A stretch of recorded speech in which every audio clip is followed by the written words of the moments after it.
நேற்று போட்டிருந்த வீடியோவோட கண்டினியூஷேஷன் தான். ஒரு வழியாக விநாயகர் சதுர்த்திக்கு க்ளீனிங் வேலை எல்லாமே முடிச்சிட்டேன்.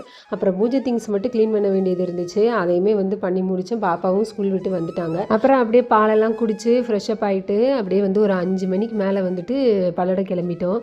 போயிட்டு விநாயகர் சிலை, அப்புறம் பூஜைக்கு தேவையான பொரி, பூ, பழம் அந்த மாதிரி எல்லாமே வாங்கிட்டு வந்துடலாம் அப்படின்னு சொல்லிட்டு கிளம்பிட்டோம். ஃபஸ்ட்டு நேராக போனதுமே விநாயகரை தான் வாங்கினோம். ரொம்ப அழகாக நிறைய கலரில் டிசைன்ஸில் அப்படி சொல்லிட்டு எல்லாமே ரொம்ப நல்லா இருந்துச்சு. எங்களுக்கு எதை வாங்குறது அப்படின்னே தெரியல. பாப்பா இந்த விநாயகர் ஒன்று வாங்கிக்கலாம், அப்புறம் இந்த விநாயகர் ஒன்று வாங்கிக்கலாம்னு சொல்லிட்டு எல்லா விநாயகரையும் வாங்கணும் அப்படின்ட்டு சொல்லிட்டு இருந்தாங்க. ஃபஸ்ட்டு ஒரே ஒரு விநாயகர் வாங்கணும் அப்படின்னு சொல்லிட்டு தான் பிளான் பண்ணிட்டு போனோம். பட் அங்கே போனால் எனக்கு எல்லாமே பிடிச்சிருந்துச்சு. சரி, அப்புறம் ஒரு பெரிய விநாயகர், ஒரு சின்ன விநாயகர்னு சொல்லிட்டு 2 விநாயகர் வாங்கிக்கலாம் அப்படின்னு சொல்லிட்டு இந்த பிங்க் விநாயகர் பாப்பாவுக்கு ரொம்ப பிங்க் கலர் பிடிக்கும் அப்படின்றனால அதை பார்த்த உடனே எனக்கு இந்த பிங்க் தான் வேணும் அப்படின்னு சொல்லிட்டு இருந்தாங்க. இந்த வருஷம் எங்கள் வீட்டுக்கு 2 விநாயகரை கூட்டிகிட்டு வந்துட்டோம். வீட்டுக்கு எல்லாத்தையுமே எடுத்து வச்சுட்டு நாளைக்கு பூஜைக்கு தேவையான சுண்டல் எல்லாம் ஊற வச்சுட்டு அப்படியே தூங்க போயிட்டோம். வீடியோ பிடிச்சிருந்தா லைக் பண்ணிவிட்டு ஃபாலோ பண்ணி